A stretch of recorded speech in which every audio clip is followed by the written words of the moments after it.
কুমিল্লার গ্রামীণ জীবনে ঐতিহ্য বয়ে চলেছে বাটিক শিল্প। হাতের ছোঁয়ায় তৈরি এ শিল্প এখন দেশের গণ্ডি পেরিয়ে বিদেশেও সুনাম কুড়াচ্ছে। কর্মসংস্থান ও বৈদেশিক মুদ্রা আয়ের সম্ভাবনা জাগানো এ শিল্প নিয়ে ইসরাত জাহানের প্রতিবেদন। সদর দক্ষিণের কমলপুর, সদর উপজেলার গালিয়ারা, বরুড়া ও চৌদ্দগ্রামের বিভিন্ন গ্রামে দীর্ঘদিন ধরে বিকশিত হয়েছে ঐতিহ্যবাহী বাটিক শিল্প। শাড়ি, থ্রি পিস, ওড়না থেকে শুরু করে লুঙ্গি আর বিছানার চাদর, সবকিছুতেই জড়িয়ে আছে হাতের ছোঁয়া আর নকশার কারুকাজ। দেশের গণ্ডি পেরিয়ে বিদেশেও যাচ্ছে এ কাপড়। বাটিকটা এই দেশে আসার পরে কমলপুরে এটার জন্য বিশেষজ্ঞ একবারে মেইন কমলপুরে। আমরা বাচ্চা সারা করছে এবং আমরা এই জীবনে পাইছি।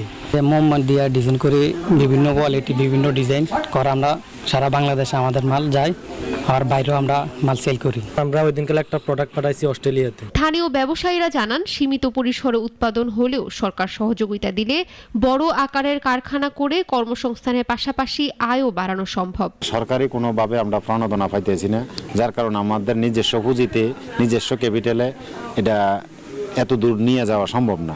সরকার যদি আমরারে ভালোভাবে শ্রমিকরা আমরারে যে কোনো একটা সুবিধা করে দেয় তাহলে আপনার আরো 30-35টা ফ্যাক্টরি বাড়বো। এটা কুমিল্লার বাটিক আন্তর্জাতিক বাজারেও পরিচিতি পাচ্ছে।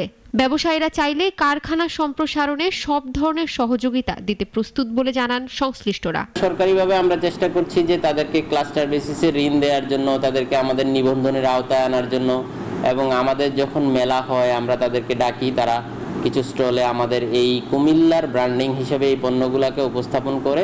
5 দশক আগে কমলপুরে শুরু হওয়া এই শিল্প আজ কুমিল্লার গ্রামীণ অর্থনীতিতে নতুন প্রাণ সঞ্চার করেছে। সঠিক পরিকল্পনা ও সরকারি পৃষ্ঠপোষকতা পেলে কুমিল্লার বাটিক হতে পারে দেশের অন্যতম প্রধান রপ্তানি শিল্প। ইসরাত জাহান, নাগরিক।